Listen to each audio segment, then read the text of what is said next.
What's going on, everybody? Favorite vlogger. Now, I'm going to get directly into this because I'm a little bit angry. I'm going to give you basically the gist of what happened.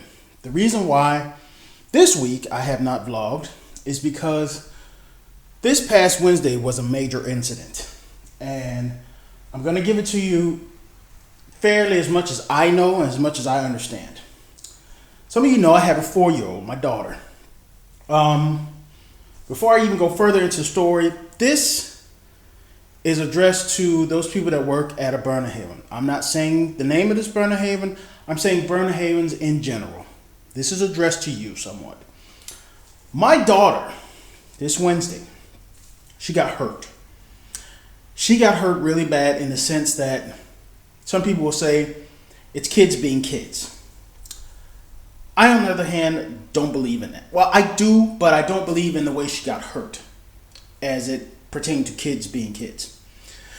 Because this incident, I don't know, det ved ikke, hvad du kalder I dansk, but my daughter's burner haven has these monkey bars. We climb on you, one hand over the other.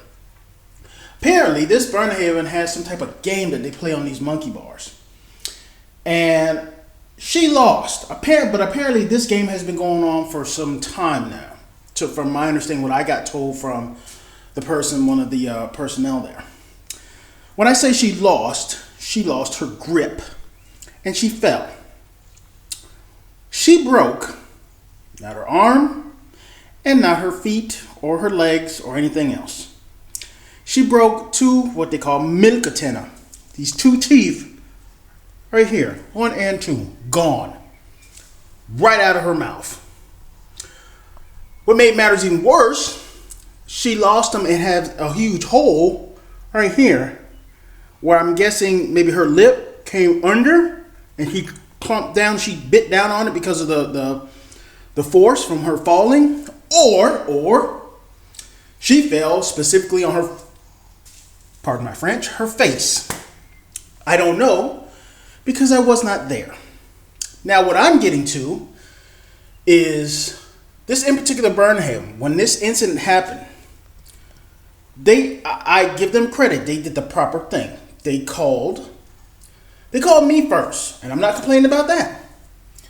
They called from a number that I didn't recognize. I take a little bit of responsibility. Maybe I should install this number into my phone. But at that point in time, I had a primary number for my child's burn haven, but that wasn't the number that came up.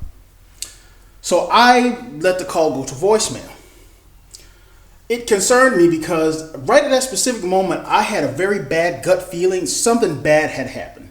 Because I normally do not get calls at my job on my personal phone, on my private phone. I went to check the answer machine on it. It's an iPhone. And all I hear was, and a lot of these calls are coming like this now where it's just like a beep, like a fax machine. You just hear beep, beep for like 2 minutes on my voice machine. Okay. I just about got ready to have my lunch when my wife called and told me the bad news. Now, here's a little bit of something on the side. I am a American, and I guess you can call me somebody that goes over the top because my form of being nervous and scared is I get very agitated and I get aggressive, I guess is a word I can use. I got frustrated. I got very agitated because I had a very gut suspicion that something bad had happened.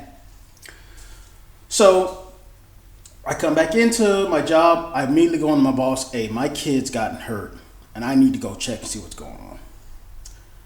I flew down the hallway, changed clothes, got in the car, and I kid you not, I probably broke some speed limits on the highway. I get to my kid's burn haven, and I can already see the atmosphere when I walked into where the areas where her group is at. They have a personal bathroom on the side. And I could see in the garbage can where they had been holding, I guess, wet wipes or whatever near her mouth to keep her from bleeding. There must have been at least 4 or 5 of them in there. Nice and bloody. So I go talk to one of the personnel. She explained to me. I'm still beside myself with rage is another word I can use. So I drove to where now they have, my daughter is now being driven to a kid's dentist because my wife thought maybe we could save the teeth, but these teeth right away were gone. They were gone. There was no way. I walked in as soon as they finished and everything was fine and dandy. My daughter had a little bit of a scar. She had she was scared, excuse me, and she had a little bit of a scar. I think she's got 2 stitches, I believe, right here. And then we have to have some type of mouthwash. We have to take a Q-tip and rinse away those gums because those gums were bloody and sore. And up under here, up under her lip here, was bloody and sore.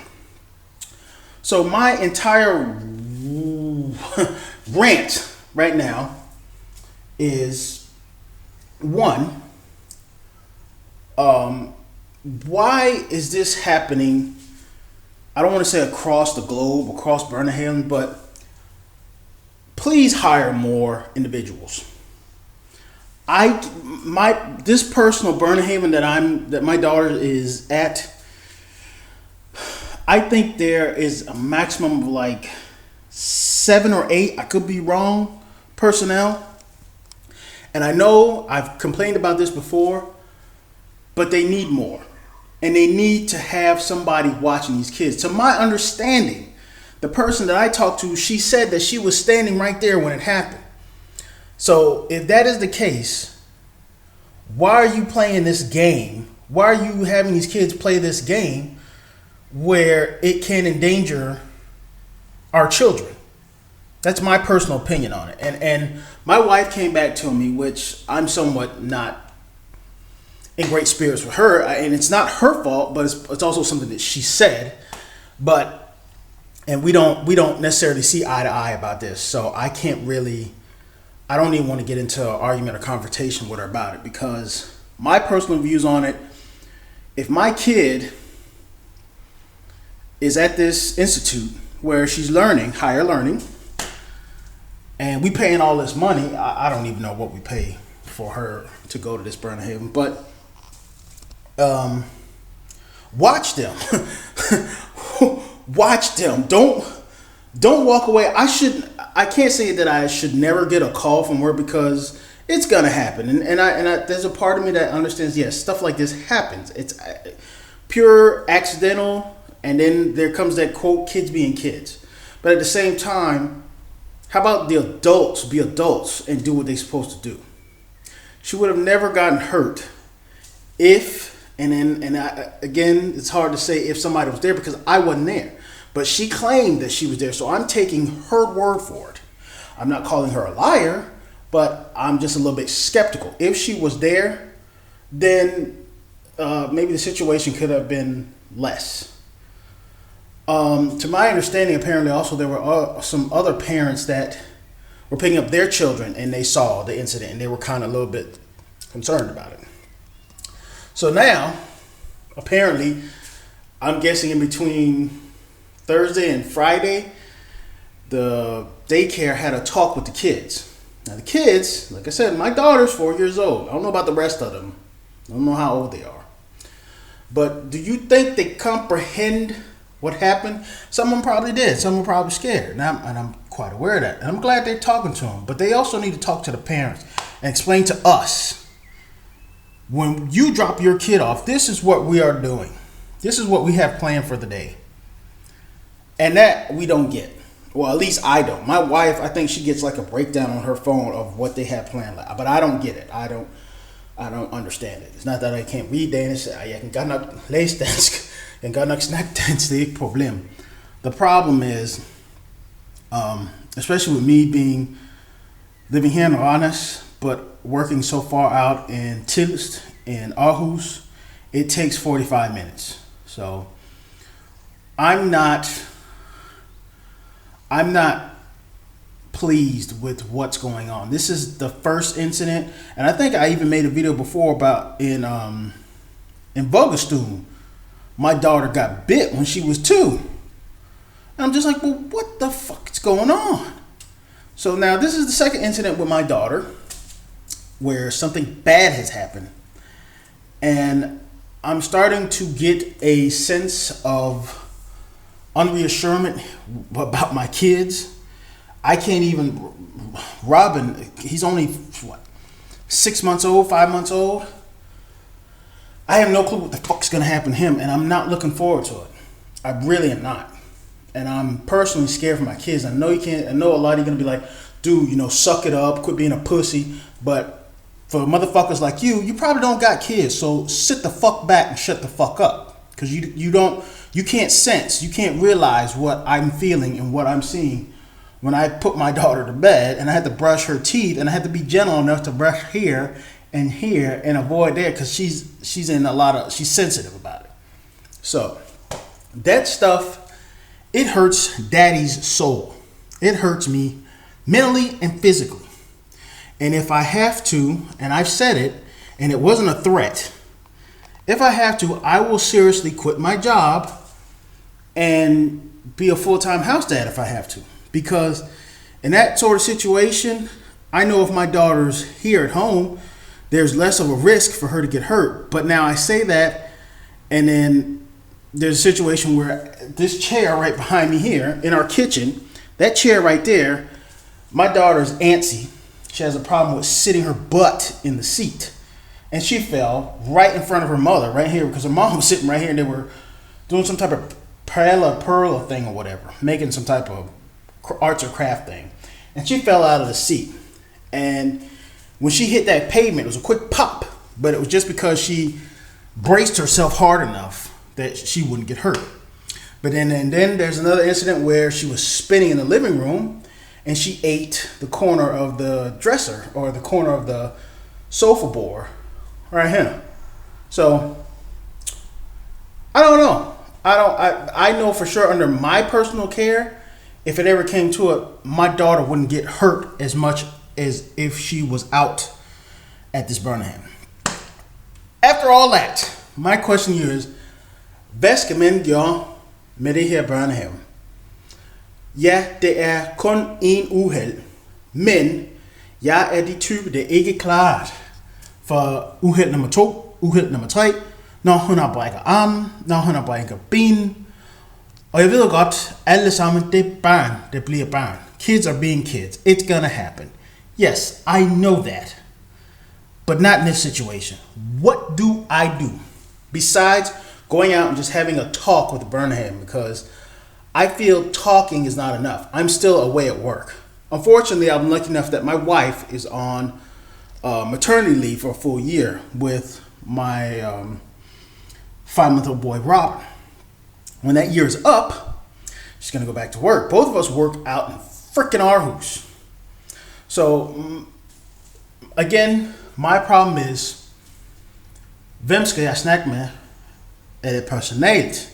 Det som personalet overhovedet børnehaven? Or should I just let water run off the back of my skin and just say, well, whatever, it's just going to happen, just going to happen? Because personally, it does not settle well with me. I wish I could take a picture of my daughter's mouth and put it up here for you to see, because when you see it, I know a lot of people's like, oh, that's normal, it's going to happen, but no, not for me. And I know, again, like I said, a lot of you are going to be like, dude, you stressing, you pussy whining about something so minor. Do you have kids? If you do, and you haven't gotten this situation, shut the fuck up. If you ain't got kids, shut the fuck up. So that's how I personally feel about it. I just felt obligated to speak my mind. So that's it for this week's or month's vlog or whatever. For those of you that want to know, it's a little less than a week. It's actually a week from Thursday. My mother will be here. I'm crossing my fingers that she will get here very safely. But we don't know what's going to happen, because when she gets to Heathrow, I don't know what's going to happen. So we'll vlog about that. I don't know. Lately, I have not been a happy pappy here in Denmark the last couple of days. Even saying that, even on the day of Father's Day here in Europe, it's Father's Day here. not a happy pappy. So we'll see what happens the 19th. When it's official Americans Father's Day, I don't know what's going to happen. So that's it from Favorite Vlogger. I'm going to go rip up a phone book.